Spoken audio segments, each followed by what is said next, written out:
Hola, ¿qué tal? Este es el comienzo de la unidad 2, genética, unidad 2 de ICB2 2022. Es el primero de 3 videos que subiremos el día de cada clase, del miércoles 31 de agosto, viernes 2 de septiembre y miércoles 7 de septiembre. La bibliografía para esta unidad, hay varias opciones. Una es el mismo libro que han venido usando en ICB1 y en la unidad 1 de ICB2, que es el de Introducción a la Biología Celular de Alberts. Y luego tenemos otro libro que en ICB2 le damos cierta importancia porque, claro, ICB1 es un curso más de biología molecular y celular, por lo tanto el libro de Alberts de Introducción a la Biología Celular es un libro adecuado. Pero en ICB2 incursionamos un poco más en biología de organismos y también por encima del organismo en aspectos de ecología, para lo cual precisamos un libro diferente, un libro más de biología general, y el que elegimos es el Curtis, Biología de Curtis. Hasta hace poco había una séptima edición que ya estaba quedando un poco vieja, de las cuales recomendamos para esta unidad 2 el capítulo 8. Pero este año, a finales del año pasado, apareció una octava edición, de las cuales recomendamos el capítulo 11 y 14 para esta unidad 2. Entonces, cuando hablamos de genética, bueno, es bastante claro que estamos hablando de la transmisión de caracteres, cómo se heredan los caracteres, pero además también cómo los genes se expresan, cómo los genes evolucionan, cómo los genes aparecieron. Todo ese tipo de cosas son material de estudio de lo que puede englobarse como genética, que hoy por hoy es un área que es realmente muy grande y que ha visto una transformación en los últimos 20 o 30 años que es realmente impresionante. Entonces, la pregunta fundamental evidentemente no es nueva. ¿Cómo se transmiten las características hereditarias de generación en generación? Es una pregunta obviamente milenaria, pero las herramientas de las últimas décadas han permitido contestar estas preguntas bueno, en forma cada vez más clara.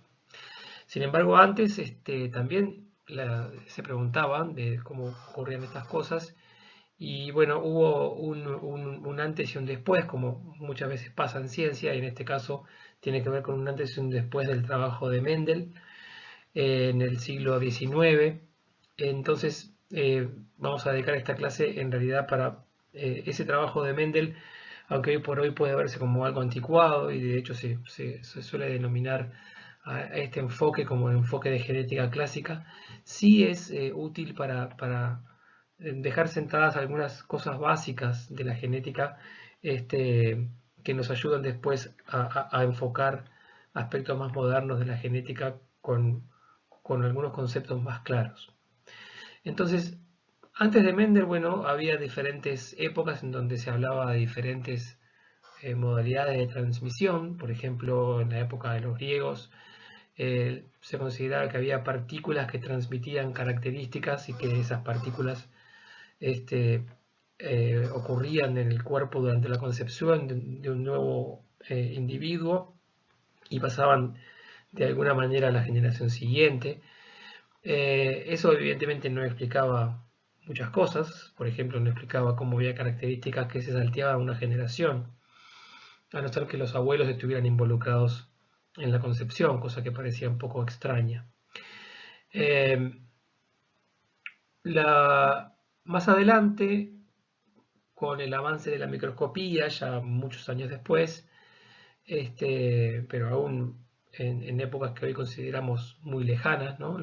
El siglo XVII, por ejemplo, cuando se describieron los espermatozoides y los folículos ováricos por primera vez, se empezó a hablar entonces de el concepto de coagulación del embrión, digamos, que habría, por ejemplo, un espermatozoide, que inclusive se hacían representaciones de este tipo, donde estaban todas las características ya predefinidas de lo que sería el próximo individuo. A esto se le hablaba, por ejemplo, de un homúnculo dentro de un espermatozoide y el óvulo estaría aportando, por ejemplo, factores de coagulación, se utilizaba ese término de coagulación. Aparecieron dos tendencias, espermistas y ovistas, en donde por un lado se consideraba que todas las características estaban ya predefinidas o en los espermatozoides o en los óvulos, según una tendencia u otra. Un poco más adelante en el tiempo, y más que nada derivado de experimentos de cruzamientos entre plantas, era bastante claro que las características se heredaban de ambos progenitores, por lo que apareció el concepto de herencia mezcladora, en donde las características de ambos progenitores se mezclarían en la generación siguiente. Y bueno, si bien esto estaría un poco más cercano a la realidad, tenía algunos problemas, porque el concepto era básicamente justamente de eso, de herencia mezcladora. Por ejemplo, mezclamos pintura roja, pintura blanca y obtenemos una pintura rosada, pero esa mezcla es irreversible, no podemos volver a obtener pintura blanca y pintura roja de esa mezcla. Y ese era el concepto que existía. Esto entonces tendría un efecto claro que sería una tendencia hacia la uniformidad, porque las características se irían como mezclando. Y además, bueno, nuevamente no se explicaban características que se salteaban una generación. Estaba bastante claro además que la herencia de caracteres era algo bastante más complejo que la mezcla de características de ambos progenitores. Entonces, bueno, ahí está un quiebre, digamos, en cómo se visualizaba la herencia de caracteres, que vino a partir del trabajo de Mendel. De vuelta, desarrolló su trabajo en el siglo XIX. En realidad su trabajo fue de alguna manera redescubierto en el siglo XX, en lo que puede llamarse los años tempranos de la genética. Y bueno, pero básicamente lo que la contribución principal puede resumirse en este párrafo, ¿verdad? Las características heredadas son llevadas en unidades discretas. Esas unidades discretas, que nosotros hoy llamamos genes, él no utilizó esa palabra, se reparten por separado en cada generación, o sea, se redistribuyen en cada generación. Ese concepto, que hoy nos parece bastante obvio, en realidad era bastante nuevo para la concepción de la época, que como dije antes, se basaba en la herencia mezcladora. ¿Cómo llegó Mendel a esta conclusión? Bueno, una de las cosas que también puede considerarse una innovación en aquel momento, digamos, son dos aspectos que Mendel trabajó. Una es la biología experimental, o sea, desarrollar experimentos y no solamente la biología más descriptiva. Y por otro lado, la biología cuantitativa, es decir, realizar experimentos y obtener datos numéricos y a partir de esos datos sacar conclusiones, algo que hoy nos resulta bastante obvio en esta generación de la Big Data, digamos, pero en aquel momento la biología era una ciencia, y por muchos años después también, una ciencia totalmente descriptiva, y entonces esta biología experimental y cuantitativa bueno, puede considerarse también como una contribución, seguramente no solamente de Mendel, pero en la cual Mendel sí tuvo su participación. Entonces, evidentemente para trabajar en la herencia de caracteres hay que, justamente para trabajar en forma experimental, se precisa estudiar cómo ciertos caracteres se heredan, y para estudiar la herencia de caracteres hay que realizar cruzas entre individuos y estudiar qué es lo que pasa con esos caracteres en las generaciones siguientes. Esto fue básicamente lo que hizo Mendel, y para esto utilizó una planta que eligió, de alguna manera también eh, aportando ese concepto de los modelos biológicos tan importantes hoy por hoy, básicamente organismos que por ciertas características son más prácticos de estudiar o se utilizan como modelos, pero no para aprender sobre ese organismo, sino para sacar conclusiones más generales. Esa es un poco la idea de los modelos biológicos que hasta hoy son tan importantes y que han significado mucho del avance de las ciencias biológicas. Bien, como sabemos, muchas plantas tienen flores hermafroditas, o sea que pueden actuar como machos o como hembras. Digamos que la flor tiene órganos sexuales femeninos y masculinos, pero entonces para poder cruzar individuos distintos, una de las plantas, sus flores, tiene que actuar como machos, entre comillas, y la otra como hembra. Por lo tanto, el polen de una flor, la que va a actuar como macho, se transfiere artificialmente, por ejemplo con un pincel, a la flor hembra. Y luego se mantiene esta planta, las plantas de arveja que él eligió, son prácticas porque la flor se puede mantener relativamente cerrada para evitar otras polinizaciones accidentales por viento o por insectos, y entonces él se aseguraba de transferir el polen y que la cruza fuera la que él quería probar.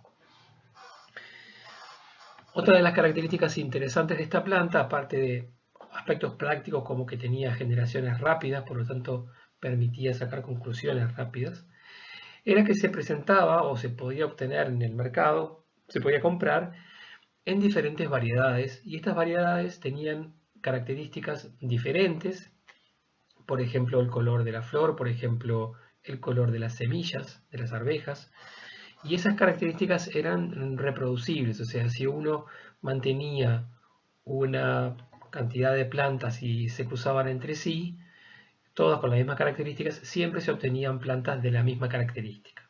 Entonces a estas plantas que de alguna manera para una cierta característica de estudio la consideramos genéticamente pura y que siempre produce el mismo resultado, es lo que se dio a llamar en genética clásica como la generación P, generación parental, un término que aún hoy por hoy se utiliza. Cruzando entonces macho y hembra de esta generación P se obtiene, fíjense que acá estas semillas, que son arvejas, están dentro de chauchas. Esta es una leguminosa, esta es una característica de esta planta. Cada una de estas semillas dentro de la chaucha ya es un nuevo individuo. O sea, las semillas ya son un nuevo individuo que cada una por separado van a dar lugar a una nueva planta. O sea que el color de cada una de estas semillas ya lo consideramos como una característica de la generación siguiente. La planta que está aquí representada en este dibujo es la misma que la que tenía las flores que se usaron como hembra en esta cruza. Pero cada una de las nuevas semillas ya es lo que se podría decir la primera generación filial, o sea, la primera generación de descendencia que en genética recibe esta nomenclatura de F1, primera generación filial, que es el primer resultado de la cruza de individuos de la generación P, generación parental. Si cada una de estas semillas se planta y da lugar a una nueva planta, y luego a cada una de esas plantas simplemente se le deja autofecundarse, es decir, no se hace una nueva fecundación o polinización de una planta a otra, sino que se cierran las flores para que se autofecunde, se obtiene la segunda generación filial, que se simboliza como F2, y ahí entonces aparecen nuevas características que de alguna manera se habían perdido en la generación anterior. Entonces, vamos a ver cómo este hecho de que una característica que desaparece en una generación y aparece en la siguiente, le permitió a Mendel llegar a algunas conclusiones que dieron de alguna manera los cimientos básicos de la genética. Lo primero que hizo Mendel fue simplificar su sistema de trabajo, es decir, él tenía las plantas de arvejas, había muchas características distintas que podría haber trabajado, pero de unas 30 y algo con las que comenzó a trabajar terminó haciendo sus experimentos con 7, simplemente porque los resultados que producían eran muy reproducibles y bueno, eso le permitió entonces trabajar con datos que, bueno, que le permitieron de alguna manera eliminar un poco de la complejidad para poder sacar alguna conclusión.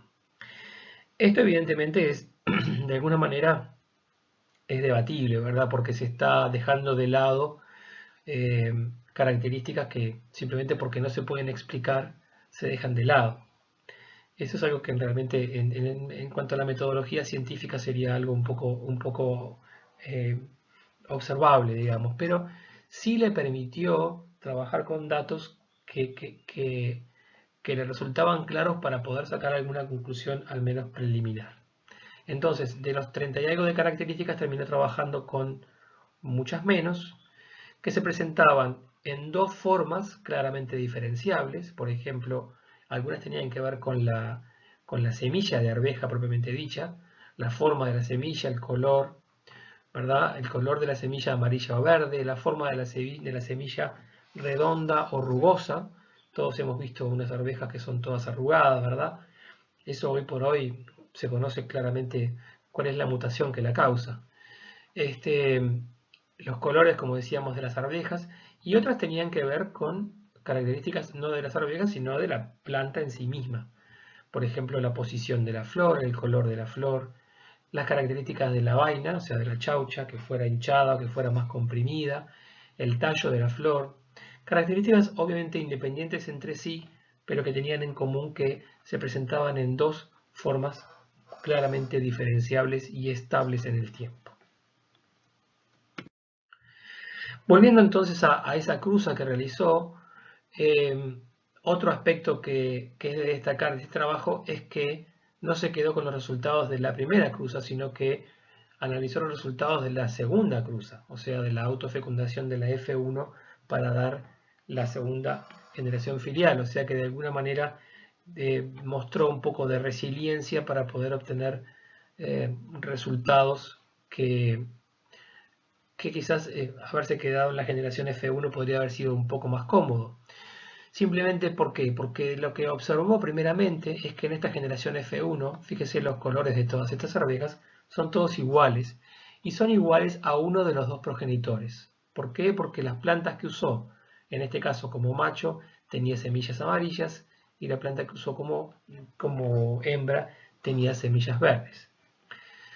No está representado aquí, pero el mismo resultado obtuvo cuando lo hizo al revés, digamos, cuando utilizó como macho las plantas con semillas verdes, con arvejas verdes, y como hembra las plantas con arvejas amarillas. Todas eran amarillas. A esa variedad entonces le llamó variedad dominante, un término que se utiliza hoy por hoy. Pero entonces en estas 7 características que Mendel trabajó, siempre ocurría que de las dos características, una de las dos estaba solamente presente, o sea, solamente una de ellas estaba presente en la generación F1 y a esa característica le llamó dominante. Pero luego, en todos estos casos, en estas 7 características, en la segunda generación filial, que proviene de la autopolinización de la generación F1, siempre aparecía la variante desaparecida, por ejemplo, en este caso, las semillas verdes. Pero no solamente siempre aparecía, sino que siempre aparecía en la misma proporción, siempre aparecía en la proporción 1-3 o 3-1. 3 en este caso amarillo, 1 en este caso verde. Siempre aparecían entonces en datos que estaban siempre rodeando el 3-1 en todas las diferentes cruzas que realizó para las diferentes características. Entonces, todo este sistema de trabajo, entonces lo que le favoreció fue lograr una evidencia experimental para tratar de poder explicarla de alguna manera, creando lo que terminó siendo un concepto nuevo. Entonces, para explicar que un rasgo desaparece en una generación y aparece en la generación siguiente, lo que Mendel propuso fue entonces que las características hereditarias están determinadas en factores discretos, lo que llamamos genes, son separables generación tras generación y están presentes en pares, uno obtenido de cada progenitor. Entonces, estos factores de herencia, los genes, que están unidos en la generación F1, se van a separar nuevamente durante la formación de gametos para que realizan las plantas de la generación F1 para dar lugar a la generación F2. Esto, hoy por hoy, que ya vimos en la unidad pasada cómo ocurre la meiosis, seguramente les estén sonando un poco parecido, digamos, y que justamente viene justamente de ese proceso, de cómo ocurre la generación de gametos, que explica que estos factores se separan. pero tenemos que recordar que esto era totalmente abstracto en aquel momento porque no se tenía idea de cómo ocurría la meiosis. Entonces Mendel formuló lo que se conoce como principio de segregación, que es justamente este, y es que hay un par de factores que cada individuo lleva para cada característica, y ese par de factores se separan, y ahí viene el término segregación, que de alguna manera la segregación implica una separación. Los factores que forman se separan durante la formación de gametos, ¿sí? Entonces, para cada gen, esto lo podemos llevar a términos actuales, para cada gen, cada individuo diploide posee dos alelos que pueden ser el mismo alelo o alelos distintos, y esos alelos se separan en la formación de gametos de ese individuo para volver a formar, a ocurrir diapares en la generación siguiente. Eso es entonces el principio de segregación de Mendel. Acá está entonces lo que decíamos recién. Cada gameto posee un único alelo de cada gen. Los alelos vuelven a estar diapares cuando dos gametos se unen para formar un cigoto, o sea, un nuevo individuo. Bien, nosotros ya vimos en la clase pasada, en la unidad 1, cuando hablamos de meiosis, que un gen puede existir en formas alternativas o distintas, y ese es el concepto de alelos.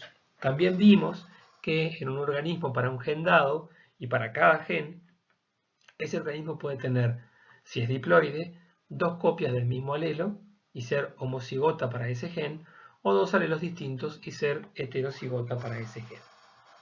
Bien, lo que no hablamos es, los genes son segmentos del ADN, ¿verdad? Es un polinucleótido, o sea, no es algo que inmediatamente se transforme en características observables. Pero cuando hablamos de herencia de caracteres, estamos hablando en general de herencia de características observables. Por lo tanto, ¿qué es lo que pasa con la expresión de estos alelos o de estos genes, sean homocigotas o heterocigotas, la expresión en características observables? Bueno, justamente, ¿cómo se va a expresar la combinación de estos alelos en un cierto individuo? Va a estar generando entonces este concepto de dominante, que fue de alguna manera el que usó Mendel y el que se usa en genética clásica. Y básicamente lo que podemos ver es que en cualquier gen un organismo homocigota va a expresar el alelo que corresponde o que posee, pero en un organismo heterocigota van a aparecer diferentes cosas. Por ejemplo, como vimos recién, en forma muy simplificada, uno de estos alelos, el que llamamos alelo dominante, va a ser el que se va a expresar. ¿Qué queremos decir cuando hablamos de expresar? Bueno, podemos querer decir muchas cosas. Como decíamos, el alelo, un gen, es una secuencia en el ADN, no es una característica observable. Es una característica que puede estudiarse porque hoy por hoy simplemente se puede secuenciar una porción del ADN y se puede conocer exactamente la secuencia. Pero desde el punto de vista de las características observables de un organismo, bueno, no observamos el alelo realmente, sino que observamos su expresión. La expresión del alelo puede ser la proteína que está codificada o no, digamos, para ese alelo, o puede ser el resultado de la acción de esa proteína, puede ser un cierto metabolito, puede ser una cierta función. O sea que el concepto de expresión es realmente muy amplio, pero básicamente va a cómo puede observarse una cierta característica codificada por un cierto alelo, un cierto gen. Vamos a ver que en realidad la combinación de alelos o la expresión de alelos heterocigotas puede tomar diferentes formas. No necesariamente va a ser un alelo dominante y uno recesivo. Pueden expresarse ambos alelos, puede expresarse una característica intermedia. Y en realidad todos estos términos que vamos a ver en la tercera clase de esta unidad no dejan de ser una enorme simplificación, digamos. Es una visión simplista que formó un poco los cimientos de la genética clásica, pero que hoy por hoy hay algunos conceptos muy importantes que han ido cambiando, que han ido evolucionando, pero de todas formas sirve de alguna manera para establecer, como dije antes, algunos conceptos básicos. Como vimos que Mendel tuvo que hacer, que tuvo que descartar un montón de características porque los resultados de sus cruzas no le resultaban claros. Eso es simplemente porque para un montón de características los resultados que planteó o que obtuvo Mendel en su trabajo estaban reducidos a un grupo muy menor de características. Pero bien,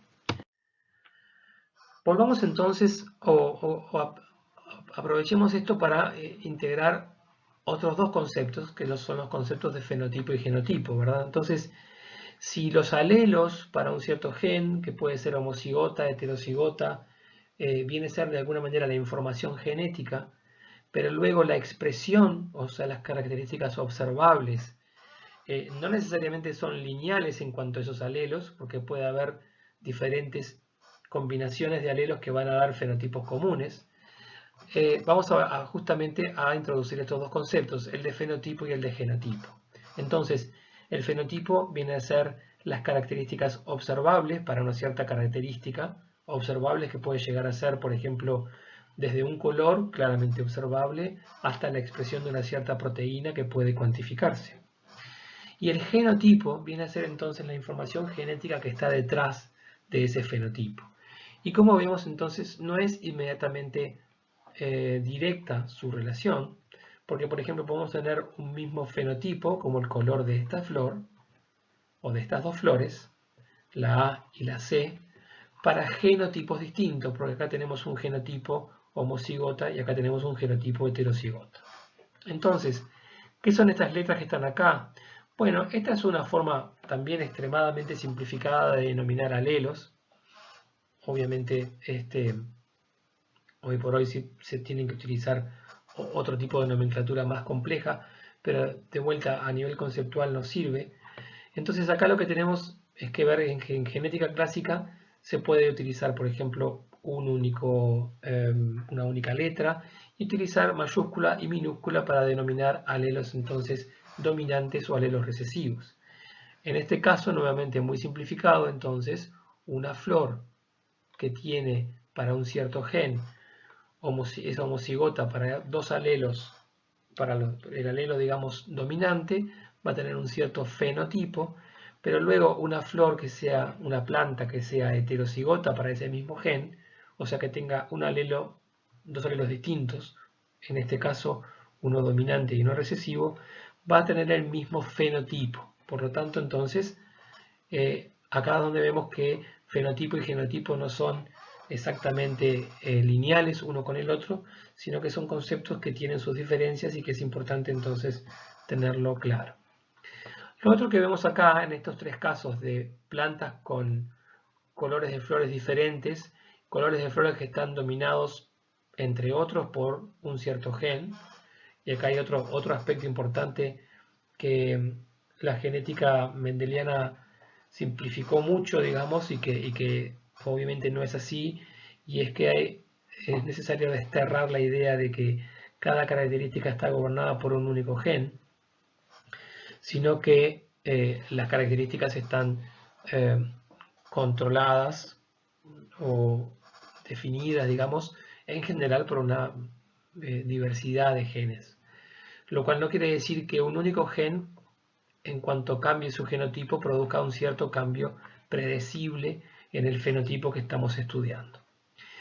Ahora bien, ya hablamos del principio de segregación de Mendel, entonces, que dijimos en la formación de gametos, cada gameto hereda un único alelo para cada gen.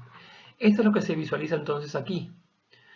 Si nosotros tenemos un individuo diploide, representamos para cada gen dos alelos, sea el mismo o sean distintos.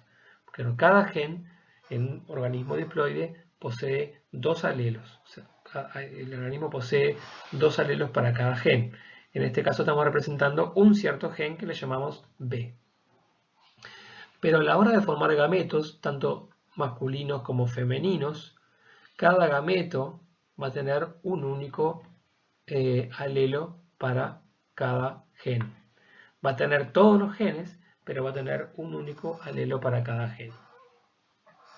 Este es un caso particular porque las flores son hermafroditas, es decir, producen tanto gametos masculinos como femeninos. Si estuviéramos viendo aquí un animal, por ejemplo, podríamos tener un macho que produce solamente gametos masculinos o una hembra que produce solamente gametos femeninos. Es decir, es un sistema un poco particular, pero desde el punto de vista de la genética no cambia, ¿sí? Cada gameto, masculinos o femeninos, posee un único alelo para cada gen. Lo otro importante, acá estamos representando dos gametos femeninos, por ejemplo, dos gametos masculinos, pero en realidad no es eso lo que pasa, ¿verdad? Nosotros recordamos que cada meiosis produce 4 células, pero en realidad lo que ocurre es que la formación de gametos ocurre en cantidades que suelen ser muy grandes. En particular en el caso de los gametos masculinos y en general menos número en el caso de los gametos femeninos, porque los gametos femeninos implican una inversión de nutrientes más grandes porque son gametos más grandes. Entonces suelen producirse en menor cantidad. Pero de todas formas no son ni 2 ni 4, sino que son muchísimos más. Y eso lo comento porque es importante tomar en cuenta que en genética pasan a ser importantes los conceptos de probabilidad y de proporciones, porque estamos hablando entonces de algo que ocurre en grandes números, ¿verdad? Porque sea la progenie de una cierta cruza sea muy grande o muy pequeña, la producción de gametos que va a determinar esa progenie suele ser muy grande de todas maneras.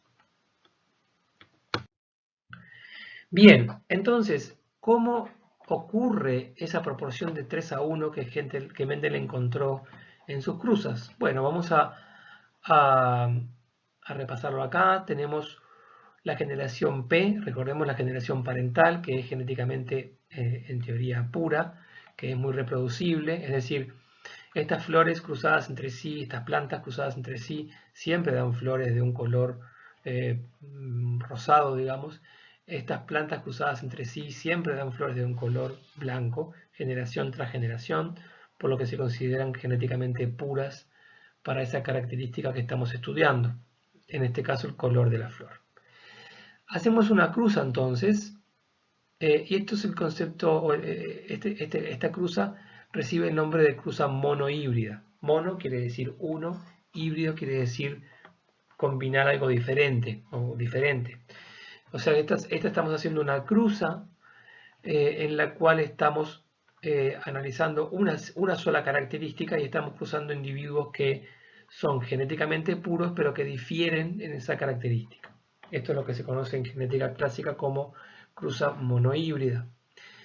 Si aplicamos el principio de segregación que ya vimos, los gametos que produce esta planta van a tener todos una letra B mayúscula.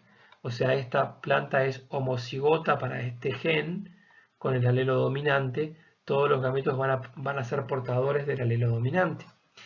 La planta que es homocigota para el alelo recesivo, recuerden que utilizamos mayúscula y minúscula en genética clásica para denominar justamente a los dominantes y recesivos, van a ser todos gametos portadores entonces de este alelo recesivo. Y fíjense que cada gameto tiene un único alelo para ese gen. Pero luego la fecundación, se forma la generación F1, el nuevo individuo, y aparece entonces de vuelta la diploidía, o sea, 2 alelos para ese gen. Y acá a nivel genotípico vemos que toda la progenie es necesariamente heterocigota, porque cada cigoto se forma de la combinación de un alelo masculino y un alelo femenino. O sea que toda la progenie va a ser heterocigota y toda la progenie va a ser fenotípicamente, va a expresar fenotípicamente al alelo dominante, o sea, va a ser fenotípicamente igual a uno de los progenitores. Esto fue lo que observó Mendel. Hasta ahí llegó entonces la generación F1. Ahora, cuando Mendel dejó autopolinizarse, autofecundarse a estas plantas, vamos a ver qué es lo que pasó.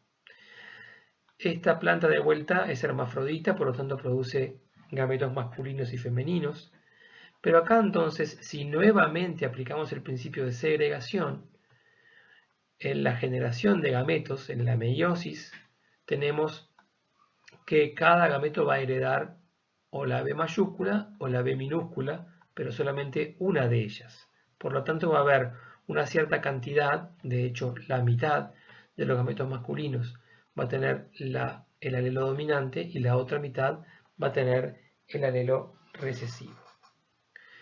¿Por qué la mitad? Bueno, porque son dos alelos posibles y cada gameto tiene que heredar uno, o sea que no hay otra forma de que sea la mitad, y porque como ocurre en la meiosis, que lo vamos a ver ahora en unos minutos, básicamente no hay otra forma de hacerlo. Cada gameto va a heredar uno u otro de los cromosomas que portan estos alelos de ese mismo gen. Bien, lo mismo ocurre con los gametos femeninos. Por lo tanto, en la progenie, la F2, que se va a formar por la autofecundación de la F1, acá aplicamos esto que se conoce como tablero de Punnett, que en realidad lo que simplemente implica este tablero es que, bueno, en una cierta cruza puede ser una autofecundación o puede ser una fecundación de macho y hembra por separado, digamos, una cruza cualquiera. Vamos a tener una progenie y esa progenie se va a formar siempre por la combinación de un gameto masculino con un gameto femenino. Eso siempre va a ser así. Pero cada individuo, el macho y la hembra, va a formar una cantidad importante de gametos, tanto masculinos en el caso del macho como femeninos en el caso de la hembra, y podemos asumir primeramente que la combinación de un gameto masculino con uno femenino es al azar, o sea que un cierto gameto masculino se va a combinar con un cierto gameto femenino o con otro gameto femenino, pero va a ser procesos al azar, o sea que las probabilidades de que dos gametos cualquiera se encuentren es la misma. Por lo tanto, nosotros podemos representar esta cruza de esta manera.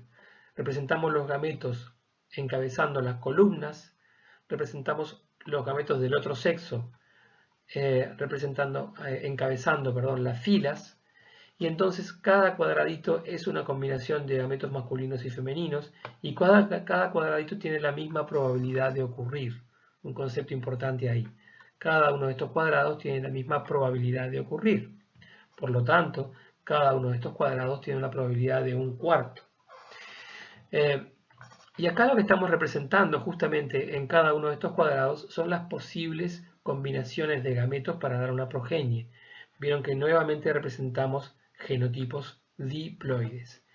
Y luego representamos los fenotipos. Y vemos que tanto el que es homocigota dominante como los que son heterocigotas tienen el mismo fenotipo dominante, pero que solamente cuando combinamos dos alelos recesivos volvemos a observar el fenotipo recesivo. Y esta proporción justamente es de 3 a 1, como puede verse claramente en este tablero. ¿tá? Esto entonces explica que para las diferentes características que Mendel trabajó, siempre se obtenía en la F2 para una cruza monohíbrida en donde hay un alelo dominante sobre otro, siempre se obtenía en la F1 solamente la característica dominante y en la F2 reaparecía la característica recesiva siempre en la proporción 3 a 1.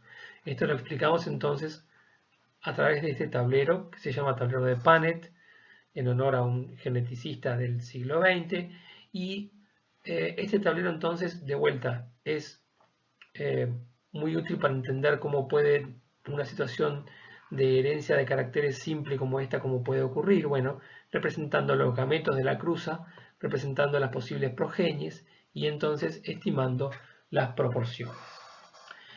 Fíjense que esta proporción de 3 a 1 es la proporción fenotípica, porque son tres flores rosadas por cada flor blanca.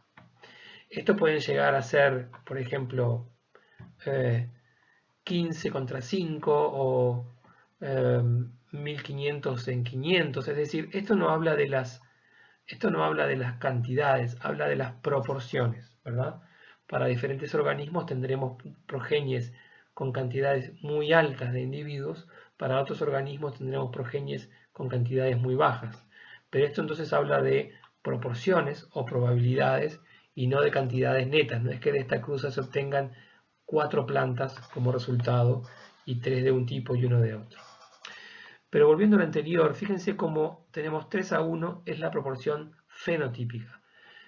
Pero si hablamos de la proporción genotípica, no es realmente 3 a 1, ¿verdad? Es un homocigota dominante, 2 heterocigotas y un homocigota recesivo.